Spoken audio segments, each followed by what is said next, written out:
Hello everyone, welcome to mathematics tutorial. So today we will discuss on how to construct a truth tables. So before we will construct a truth tables, first we need to identify the connective and symbols in each statement.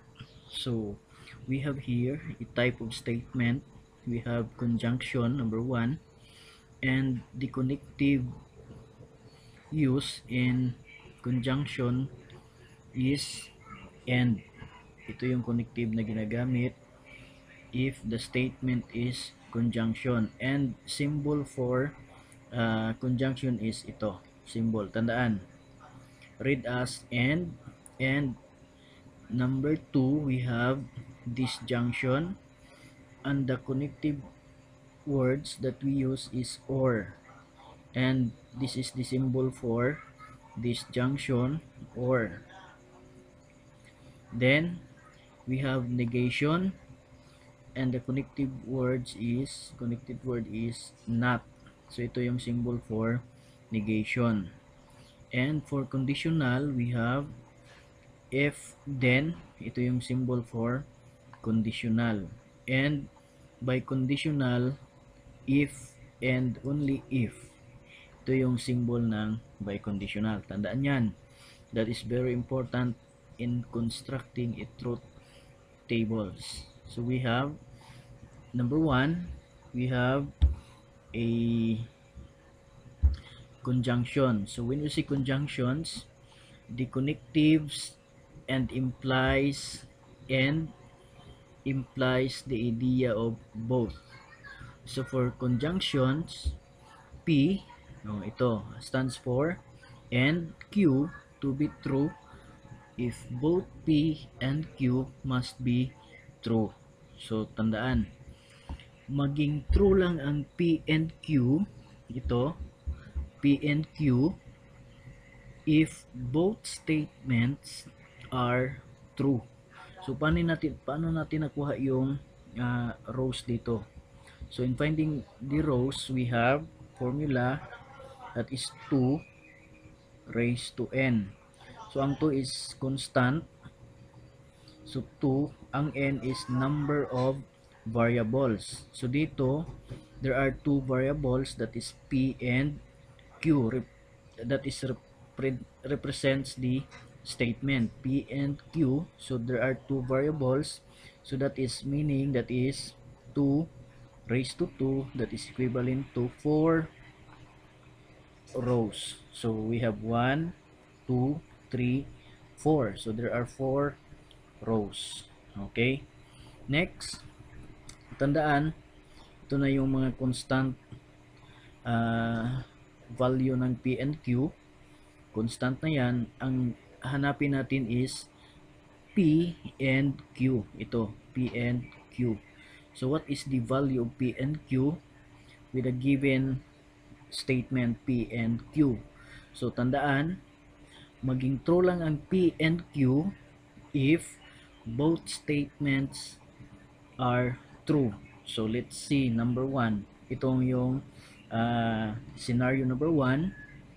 Ito, we have yung hypothesis P or statement 1 is true, then yung conclusion natin or Q true pa rin. So ano yung labas niya if it is true or false? Tandaan that both P must be true so that P and Q magiging true rin. So scenario number 1, true, true, so meaning magiging true. Okay, tandaan, maging true lang ang P and Q if both statements are true. So this one, true, true. Scenario number 2, T and F, so meaning false. Kasi both dapat true silang dalawa, each statement. Then false and true, so meaning that is false. And FF, automatically that is false.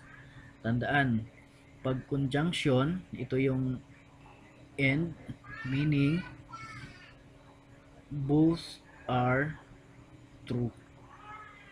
Tandaan, ito, true and true. So, magiging true yung P and Q. Then, the rest, magiging false na yan. Ito, false, false, false. Kasi isa lang ang true dito, dito isa lang, and dito wala. So, magiging true lang ang P and Q if P and Q is or are true. Okay? Nakuha. Next, we have conjunctions or disjunctions. So we have the use of or is called the inclusive or disjunction. So when we say inclusive disjunction, it is true unless both components are false. So simply means inclusive disjunctions is true when at least one statement is true. So ito, constant naman value ng P and Q, that is true, true, false, false, true, false, true, false.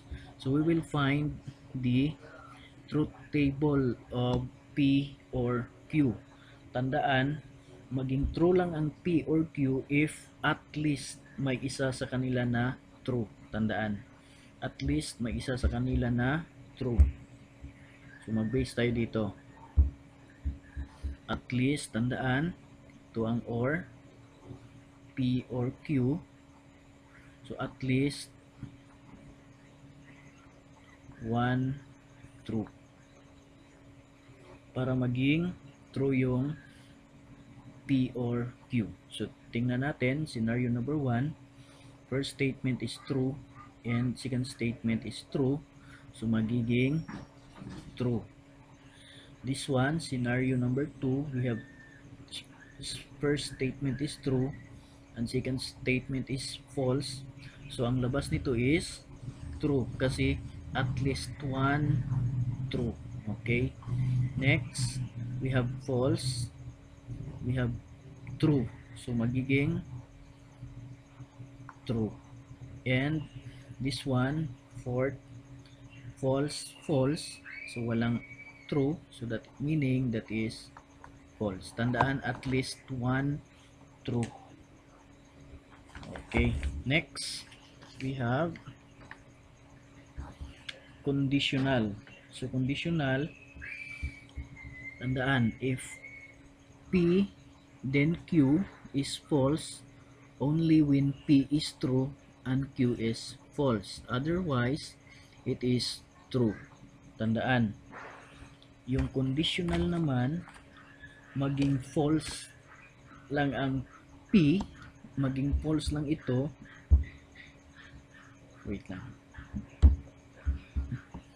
Maging false lang ito if P is true. So, ang P is true and Q is false. Magiging false lang ito. So, hanapin natin dito. Tandaan,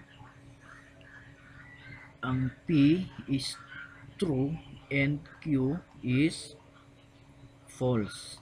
Then, ang result niyan is false. Okay? Then, the rest are true. So, tingnan natin. So, scenario number 1, true and true. So, that is false. Ay, true pala, true. True. This is true. Erase muna. So, we have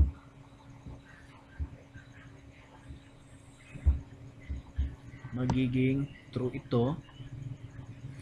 How about true and false? Ang P is true and Q is false. So, ito. So, magiging false. Then, false ang P, true ang Q, that is true, and false, false, that is true. Tandaan, ang false lang dito is if ang P is true, then ang Q is false. So, that is for conditional. Tandaan, if P then Q is false, okay? If P then Q is false, only when P is true, ito, when P is true and Q is false. Then otherwise or the rest are true. So, tingnan natin dito yung P is true and false is true, then the result is false. Okay? Then the rest are true. That is how to construct a conditional truth table for the conditional P and Q. Okay? Next, we have negation. So, when we say negation, that is uh, tandaan from the word itself, negation. So, kabaliktaran. Okay? So, in constructing truth tables for simple proposition negation, so this is symbol for negation or not P. So, meaning, pag not P, meaning that is kabaliktaran ng P. So, pag ang statement is true, kabaliktaran yan is false. And if the statement is false, ang negation yan is true. Tandaan. Yan lang muna.